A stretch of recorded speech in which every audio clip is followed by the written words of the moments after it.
See, that's actually not nearly enough. There we go, that's more reasonable. And I'm going to switch it on over, and yeah, see, that's working just fine. So, I'll just tell them that we are more or less ready with the game. This is going to be an interesting experience from my point of view, because I'm the one controlling the camera, and it's so much more difficult in 1.6. And I see you're smiling at me because you know, I'm like the spoiled caster, am I not? You know, I came in at Global Offensive, and I'm used to having auto director and, you know, X-ray and all these things, and now this is the raw deal, isn't it? Yeah, it's a lot different. You don't get all the kills just shown to you automatically. You actually got to work for it. This is the good old days. The good old days, indeed.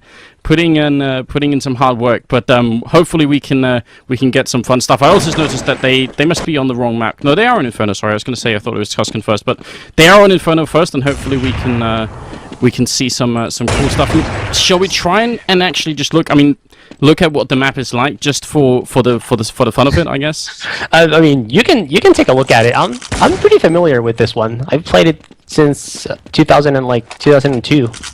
I spent a good like 8 or 9 years running around this map. Hold 1 second, I got my delivery. I'll be back in 30 That's seconds. fair enough. I'll talk about the map in the meantime, and you can go and answer the door. Well, I mean, you guys out there, you probably already know what this is all about, so I'm not going to go too much into detail. Actually, I think I'll just do like a flying tour. As you notice, the camera as well is quite slow in this game compared to Global Offensive, but obviously the apartments here looking a little bit different. The vent, how many people forgot about the vent that you can shoot out and jump through? I always forget about that one. And then we have the whole midsection, which is actually not that different, but this ladder here is. I realize I must sound like I'm being completely condescending when I'm talking about all of this, because I know the majority of you already have a really good idea about what's going on, so I'm not going to go into too much detail, but here we go. I think they are actually getting ready. So ladies and gentlemen, Fnatic of 2009 versus Navi of 2010 in Counter-Strike 1.6 on Inferno, and on Navi's side we've got Markolov, we've got Edward, Zeus, Starix, and Senia, and then we've got Khan, Forest, Get Right, DSN, and Gox, and looks like we're starting off with a knife round as per usual. We have got a little bit of an overlay, so at least that is working. We can look at what's going on the map, and hopefully we can keep up with the action. Maybe you can tell I'm a little bit nervous, because spectating like this, as Lurpus was saying, the good old days, it's going to be difficult. I think you'll be fine. I hope. I mean, it's just the same old stuff. I do think it's easier to watch when you have the little map. I really can't stand watching HLTV without the little map in the corner, but I know a lot of people hate having it on. So it might not be what the spectators want, but personally, well, it certainly makes it easier, but it does take up a pretty huge part of the screen. So I think we'll leave it up sometimes, and then other times we'll not so much. Yeah. Oh man, so maybe, I mean, you said you thought Navi had a slight edge, maybe, but do you wanna like predict the winner of this first map at least, just for the fun of it? I'll give Navi an advantage. So let's say 16-11. Yeah, it was picked by Khan. He was the one doing it, and I'm assuming he's the one calling the strats here. Yeah, I mean, we'll have to think that that's the case. So, I don't know, maybe he's prepared something. He said he did have some time to think about it, so we'll have to see. We'll have to see how it goes. Navi starting on the terrorist side of things, and it's going to be Fnatic on the counter-terrorist side.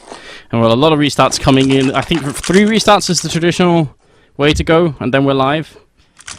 Let's see. Forest tagged up. Is that his... I don't know. Seems like that's an old nickname as well. And DSN with a 5 instead of an S, and Gox in the lineup as well. We'll have to talk about these players later on, but we've got DSN early on in the middle, jumping in to try and see if he could spot somebody with the USP, and look how they're all walking down. Gox leading the charge, and they all have a USP. There's no other pistols in action right now. And he's trying with the rifle. Oh, wait a minute. They're all coming up. Get Right going to get the first one. Zeus with a return kill and a great grenade. And Gox is going to pick up one more kill. And that leaves just one person alive right now. That's Edward, who used to be the one pistol champion in 1.6. And look at him bunny jumping around, trying to avoid those pistols. It's not going to work out. And Fnatic pushing down the middle and winning the first round. Yeah, that's a classic Fnatic pistol round. Obviously, if if you only started watching CS:GO, you're not going to be familiar with that. But they used to like running that one a lot, and I think that's actually the best move to play in such a show match when both teams are out of shape. If you can just kind of do aggro stuff and just surprise the other team, I think it's probably going to work out well. Whereas if you just let them do whatever they feel comfortable doing from years back, that'll be harder to counter. Just because, I mean, all these players are going to have their little comfort zones that they're still used to after all this time, even after not playing. But if you kind of push them out of it, I think it'll be harder to adjust after not playing for so long. We'll have to see. I mean, it's obviously going to be really fun to see if it's going to be an action-packed game, like you said, maybe less strategy and maybe more sort of aggressive game style. Then we'll have a lot of action to work for. The second round finishing solidly in Fnatic's favor, just defending. I noticed though, GetRight picked up a scout in the second round, just straight on, not trying for anything else. But he's picked up an M4 instead now, and this one has the silencer, and you can take it off and on. It's not like Global Offensive where you have to buy 2 different rifles. So, also an interesting style. But look at this. Zeus is coming up in the middle. Navi, they're mounting an attack. And is it going to be for... Well, they're going toward the archway. DSN is going to pick up one on Starix, and they're coming in. Oh, nice headshot, and that's DSN going down. So who's in the bomb site left waiting? That's the problem. Forrest is here with the FAMAS all the way at the back. He will land a headshot and tries for one more. He gets the second one. Actually, that was GetRight with the kill coming in, but Forrest is going to go down. GetRight still spraying in this game. That's something he's well known for in Global Offensive, and was that what he used to do in 1.6 as well? Oh, that's definitely what he used to do. I mean, it's not like he never bursts. He still does in CSGO as well and tap headshots, but he's a sprayer. He's always been a sprayer, and he probably will always be a sprayer. I don't think that's ever going to really change.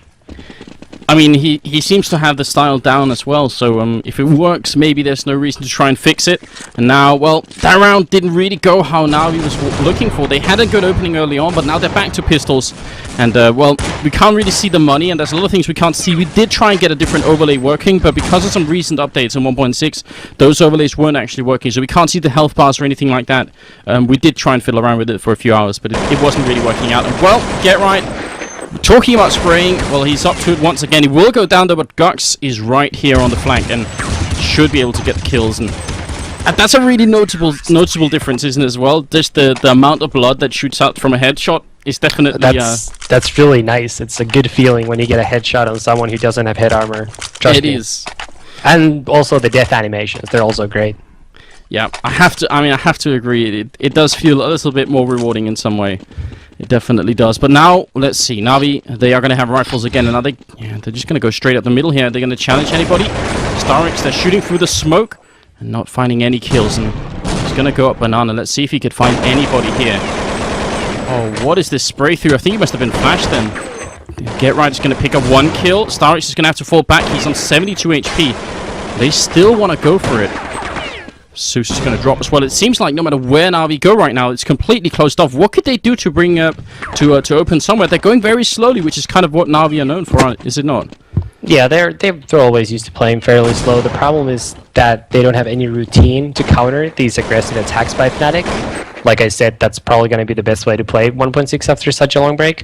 So they just don't have a lot of ways to counter the quick attacks. So as long as Fnatic keep pushing a lot and hitting their shots, Navi are going to be in trouble until they can start getting those kills.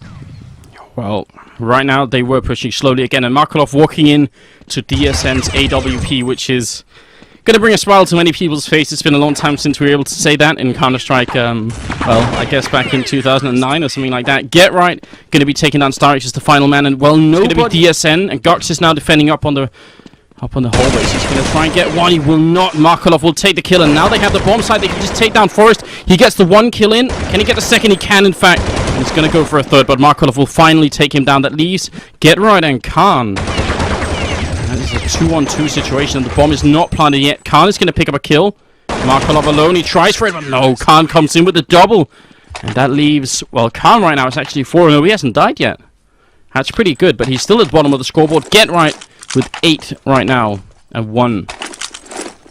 That's a pretty good... Karn hasn't been the most aggressive player on Fnatic naturally. I mean, he never was that guy, so you wouldn't expect him to completely change his game. He's always been the B player, and Navi has mostly been going towards A. And when they have gone to Banana, Fnatic have been aggressive there. So he really just hasn't seen a whole lot of action so far, but obviously he's done his job very well. Yeah, whenever he's been called for, he'll definitely show up and try and do something. Again, a very defensive setup coming out right now for Fnatic. Not doing too much, letting Navi come to them, and it seems to be working out for them. Whenever they turn a corner, there's somebody from Fnatic waiting. Forest is in the middle here. Where are Navi going to go? Looks like they're up in the apartments, just trying to walk over into that A-bomb side. They really prefer the A-bomb side over the B-bomb side, it seems like. Yeah, and Edward's also really aggressive in lane. Gets the first kill on Forest. Yeah, Gox coming in, finding Markolov up in the apartments. And he's going to actually go aggressive. No, he's going to fall back. Making sure he doesn't get wall banged down from Zeus, who's down here. A bit of a standoff between Gox and the rest of the Navi squad. And if he can just stay alive for a little bit, maybe he could do it. It's basically a 2-on-4 right now. Gox trying to wall bang through. Not going to hit the shot yet. Oh, he's going to go down as Edward with the shot and leaves. DSN and Khan, actually. They were 3 people alive, but... Just Khan alive. DSN died during oh, yeah. lag. He's stuck there. Yeah. I got cheated. And Starix is going to pick up the final kill, 6 for 1, and Navi pick up the first round. So there it is. Finally, they get 1 on the board, and maybe that's going to be the beginning of some sort of comeback here for them. How many rounds do you need on the terrorist side of 1.6 Inferno? Inferno's always been very even map. You might be able to win 12-3 on CT side, or you might lose 3-12 on CT side, depending on how your team and the other team match up in terms of playing style and how pistols go. Obviously, I wouldn't really put almost any emphasis on how the halves go in a game like this, where the teams haven't played in a long time. Like I said, I expect the entire match to be fairly CT sided, just because these teams haven't played in so long, and they probably don't have any routine at all left on the terrorist sides. Yeah, that's definitely the one that requires the most decision making. You know, you have to be the one going aggressively and trying to do it. Well, Forrest is going to pick up a kill here. And I noticed they actually put 4 people in the A-bomb side early on to try and grenade down the middle, and then they rotated Khan on over to the B-bomb side. And, well, that seems to be where Navi are going right now. If we bring up the minimap real quick, we can see. Let's see if Khan can defend. He's trying to get some shots. He's trying to counter flash as well. And Navi, they are coming for him right now. He's not going to go down yet. Forrest has shown up to help out. All of Fnatic are pretty much here. Look at that. Navi just getting rushed down. So, Lurpus, this is pretty much what you've been saying. You did, the counter-terrorist sign maybe a little bit stronger when you're having teams that aren't that used to playing. Yeah, obviously. I mean, you just need a lot of coordination with the flashes and everything else to be able to take over sites in 1.6. Obviously, the flashes... at least in my opinion, aren't as powerful as in CSGO, even though they don't last for that long anymore. You know, you don't get the whole deafening effect and all that stuff. Plus, also just sounds are a lot better in 1.6. I mean, you can really tell where teams are going if they don't walk the whole way, so... Yeah. I just think this match is going to favor the counter-terrorist a lot, so we shouldn't read too much into the early scores. Alright, we won't indeed, but Forrest is picking up yet another kill. That's Markolov and Zeus going down, both of them, and that's going to be Get Right with the kill on Starix. He gets a second one, and that was Senia kind of jumping down on top of him. That was really funny. And it's going to be Edward. He gets overrun. He was trying to stay alive somehow, where there used to be a cut, but now, you know, in 1.6 there's boxes instead. So trying to stay alive outside of the window there. That's going to be 8-1, and we'll have to see if Navi could somehow find a way back in. What are they going to buy? They're going to be buying some Deagles, and that is something we're really missing a lot right now in Global Offensive, is it not? You know, the deco doesn't happen that often. No, there really aren't many save round wins in 1.6. Most of the time it's just people who have more money kind of padding their stats, especially in a game like this. I mean, I guess there's one kill from Markolov. Looks like he might be able to get the second. No, never mind. Edward's walking up. He gets the one shot, but Khan will take him down. So we did see 2 Deagle headshots. They weren't the most beautiful, but they were there. You know, everything counts. As long as we get to see some Deagle kills, I'm definitely going to be happy. Because when we were talking earlier about, you know, the joy of getting a good headshot in 1.6, especially against someone who has no head armor, and you kind of see the blood gushing out and all that stuff, and the death animations. I guess, you know, shooting somebody with the Deagle is one of those feelings too. Well, at least to me, killing people with a Deag was never that rewarding, because I do think it's sort of a random gun. So I definitely think you get more out of getting some nice kills with an M4 or an AK, because when you do, you know it was actually your skill and not just some random factor in there. Because obviously Deagle's not very consistent in terms of how the bullets go in 1.6, at least. That's what most people would say, I think. I guess there's always been some people who are better with it, but generally I would say that's the case. But it's definitely been worse than in Global Offensive, has it not? I mean, it seems like it's even more random in Global Offensive, from what I can tell. Well, the thing is, they keep messing with the deagle, you know? Like, it was good at one point, and then they made it really bad where the recoil is just terrible, even between bullets. So, you know, it's just hard to tell because the game's still being updated so much, and so people don't get, like, months and months and months to learn how to use the weapons sometimes. Well, that could be a factor too. We'll have to see. The A bomb site is being under attack, and well, Zeus is going to go down. Starix trying to see if he could sneak around here. And the bomb is going to go down, so Navi, they have this bomb site on lockdown, and keeping a lot of people inside, and you can see how Fnatic are trying to shoot through, but Forrest is going to pick up one, sorry, going to go down to Markolov there. It's going to be Markolov, and Khan is actually somehow FK, and the game crashed. Did it crash for you as well? Not for me. Khan crashed, but... I think I crashed with Khan. No, right. I think that was a while back, but we're not missing much. Xenia just took out DSN for his first kill in the game, and Navi just won their second round, but Fnatic are still up 9-2, and I mean, they're really looking pretty good so far. Obviously, like we said, not a lot of stuff going on for these teams as terrorists, but you gotta take what you can get. Yeah, I mean, maybe this is how it's going to start off, isn't it? Oh, wait a minute. Do we need the volume on? Otherwise, it's not going to be a fun game. There it goes. So, yes, back into the game we are, and actually, for some reason, I can't see any of the scores or anything like that. So, what is the score now? Score is 9-2. You're going to be able to see once the round ends. Oh, there's so many little things that I forgot everything about. So that's why we have you here as well, Lopez, so you can remind us of all these little tricks. Yeah, I think it's safe to say Valve dropped the ball somewhere around 2003 when they stopped updating the game. There's gonna be at least 1 or 2 Valve devs out there listening and just like, you know, face palming right now. But that's good fun. That's good fun. I appreciate that. Flash is coming up from Forrest, and they will get flashed, but he's not hitting any shots. Forrest, come on. He's gonna get one, but he will go down to Edwards. That was definitely a little bit of a screw up, wasn't it? Yeah, that was some weak spraying on the Forrest part, but you know, obviously he's not really in shape for 1.6 either. I mean, his aim is always going to be good, but the recoil is just so different in CSGO that I would assume a lot of people are going to be missing a lot of sprays today. Yeah, because there are actual spray patterns in this game that you need to memorize, and as you kind of mentioned earlier, that maybe some of these Fnatic players have a little bit less to unlearn. At least Khan, Gux, and DSN, but maybe Forrest and GetRight have actually got so used to the global offensive style that they're missing some of these things. Well, I mean, so has everybody on Navi, though. They played, you know, they might have switched over a few months after, but they've also been playing for almost a year now, so it's going to be the same for everybody on Navi as well. Yeah, I mean, that's definitely true, and we'll have to see how it goes. Once they're on the counter-terror side, maybe he could do more. Khan actually picking up another kill. That was on Markolov, so Navi went for the chase there and couldn't actually hunt him down, but they get the round 9-3, and now... I mean, at least in global offensive terms, they're at the point where they could perfectly make the comeback if they just win the pistol round in the second half. I mean, there really is always a comeback. You know, you can still win 6 rounds after being down 9-0. So yeah. It's definitely not over, especially in a game like this. We'll have to see. I see, yeah, DSN is getting ready to get flashed out by Khan there. He's going to actually take the leg shot on one person, but he's getting grenaded down and triple grenade. And because those grenades do damage through walls, definitely a very powerful tool to take over Banana. And Khan, is he crashed again? I think he must be, so that's very unfortunate, because that loses him the bomb site. But that's how it goes. Khan needs a better computer, apparently. Grenades coming over, flashes in through. GetRight is going to open up the bidding here in the B bomb site, but the bomb is already planted. And he's trying to wallbang through with this AK. They're hiding inside the site. Let's see. Zeus comes out, actually tries to spray down the lagged out model, which is not what he's looking for. Markolov is going to pick up one headshot. He gets a second one. Can he go for a third? There's still more people coming. They keep getting tricked out by that, but they've got 2 people left alive, and I think this is done. Forrest landing some great shots, but there's no time left for him to get this, and, well, he's going to make a run for it. I think Xenia is going to explode, so that's going to be it. Forrest picking up the final kill. No escaping from that. I don't know if that was worth it in the end, because he ended up blowing up. But we don't really know what their money is like, but he must have had enough money to buy, I suppose.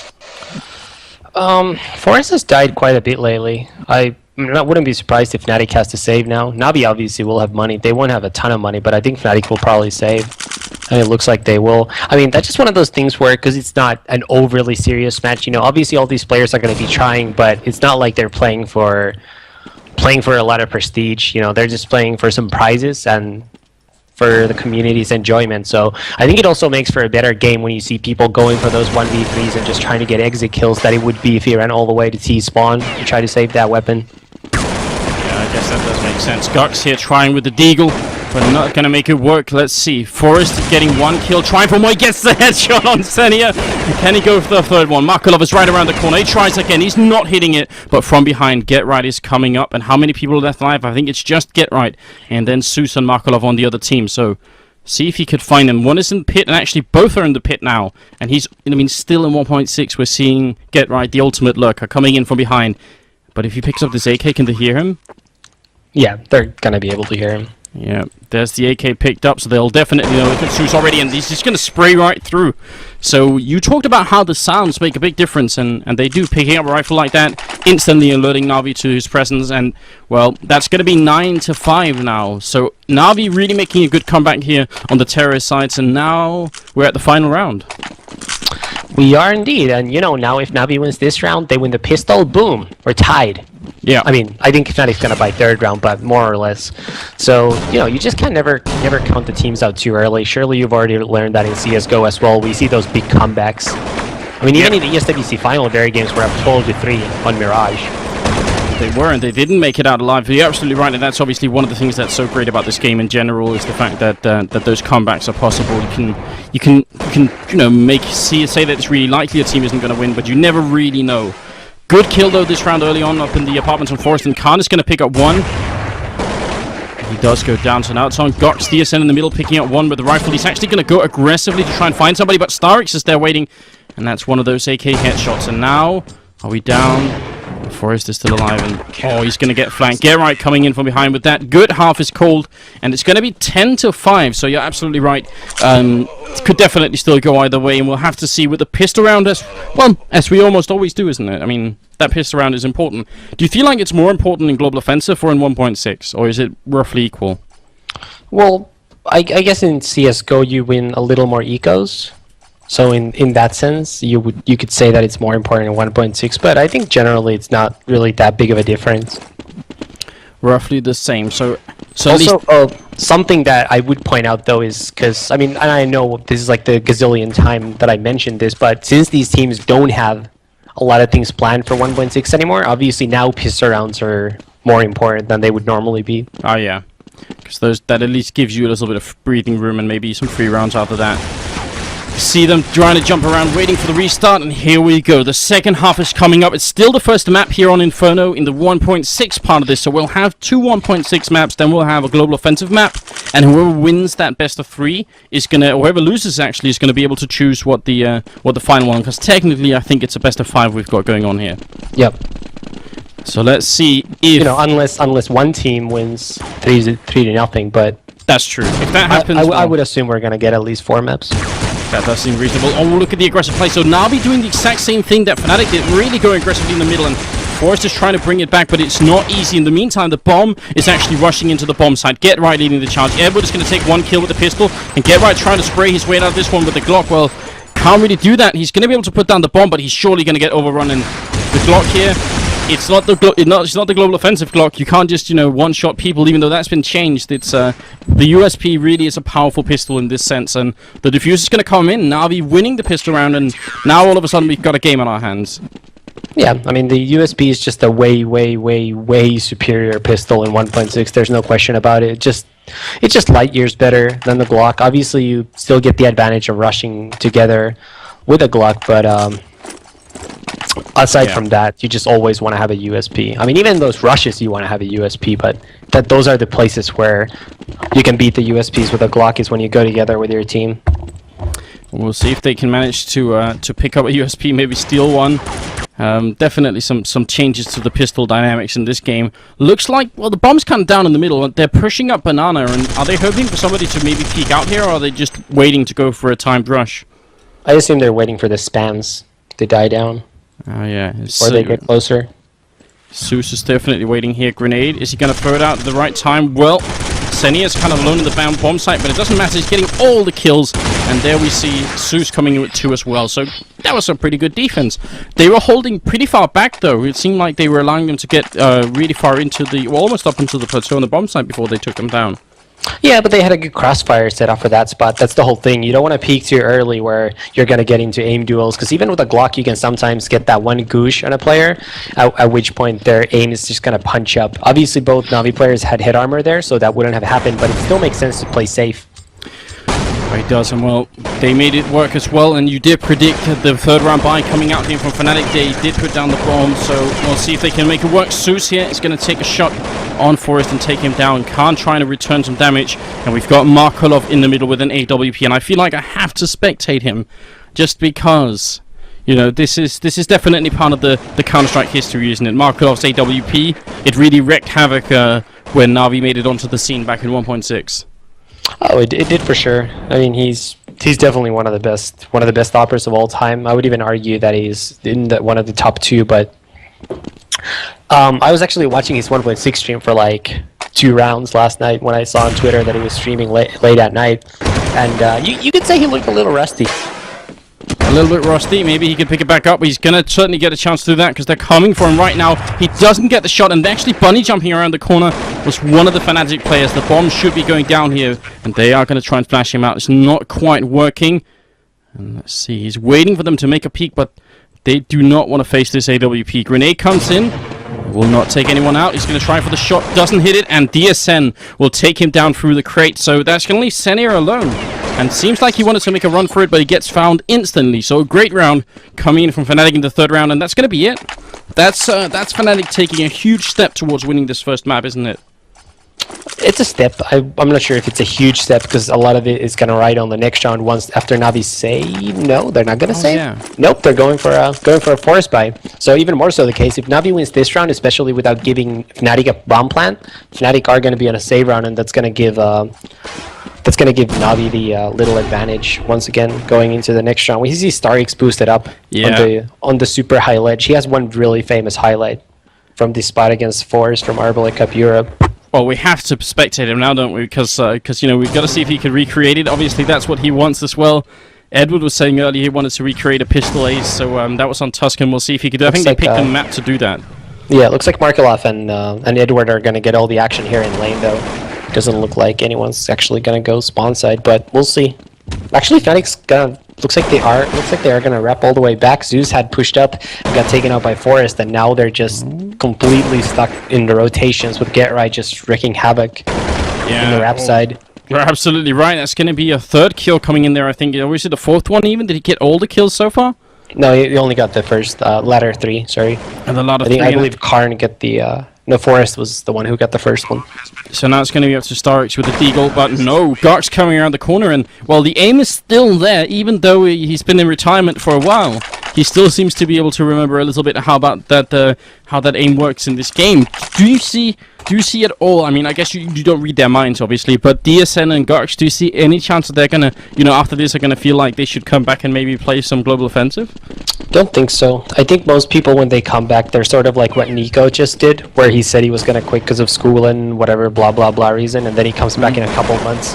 I think people who can successfully be gone for like a year, I think they're just over Counter-Strike. You know, it's fun to play sometimes, but I think the hardest part is the first couple months when you don't play. If you're bored and you don't have enough things to replace Counter-Strike, because obviously it's doing something that you play for say 6 hours a night and all of a sudden stop is going to be a big void in your life. Now, if you can replace it, then you're going to be bored. But if you find a way to do something else with all that time for a year, I just don't see how that's going to be a problem, short of like something else changing in your life that's going to make you bored once again. That makes a lot of sense. I mean, I guess if they'd exchanged the game for you know, not a competitive game and then gone and played that, but if you're right, I mean, if they moved on with education or just life in general, maybe it's hard to just come back and play it full time. But there's always hope. Well, I mean, there's also a case of sorry,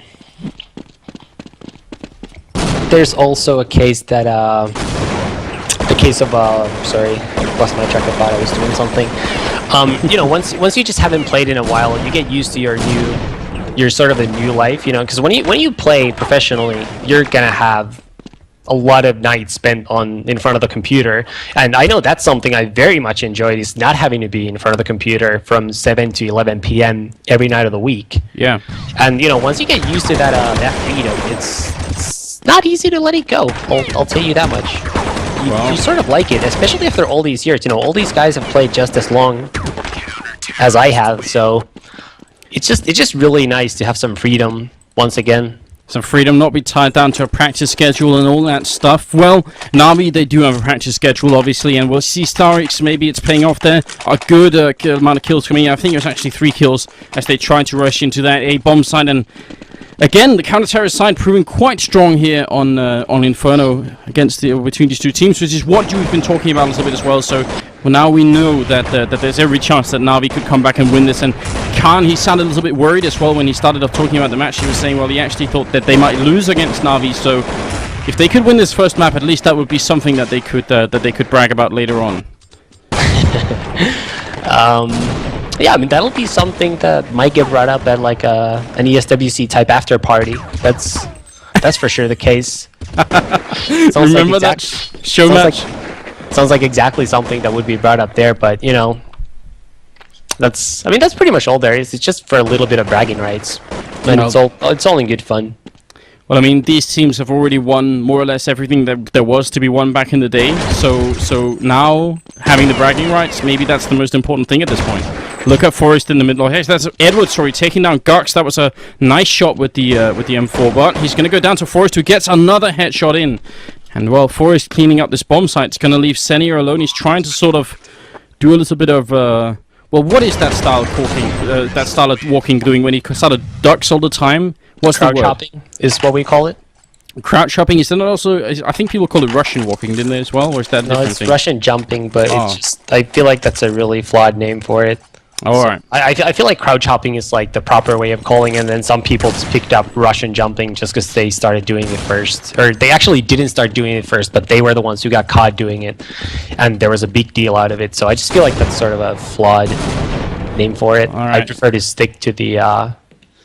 but it's basically a way of making sure you don't get the run sound, but you get a little bit more speed doing it, so... Yeah, it's significantly faster than walking, and especially in tournaments where it's kind of loud, it's really hard to hear if you're crouch hopping properly. Whereas running, obviously, a lot easier to hear. Yeah, so everything being put to the use here. They do remember some of the tricks. Khan taking down Forest on his own team, but Senia is still going to be found with one of those grenades that does damage through walls. That is definitely one of the really big changes. Like the amount, like just if you just took this game and removed the grenades so that they didn't do damage through walls, it would instantly be a very different game. And when we kind of see the effects of it in Global Offensive, well, grenades are used very, very differently. So that's going to leave it at 5-3 for the second half. Fnatic, they're doing really, really well. And did they get 9 rounds in the first half, I think? I know they got 10 rounds. They wound up winning the final round as well. So they're really doing well. Actually, they just need one more round here. Indeed, it really does look like they're proving me extremely wrong on my prediction. No doubt about that one. That is, I mean, that's always good, isn't it? When you get a prediction wrong, you know it's because something interesting has happened. Yeah, well, I sort of went against my own prediction, because my initial prediction is I think Navi has an advantage in the best of 3, but I also said I think Fnatic has an advantage in 1.6, because their players haven't played Go. So I sort of contradicted myself, and I'm not feeling happy about it, because I feel like I should have predicted Fnatic to win now.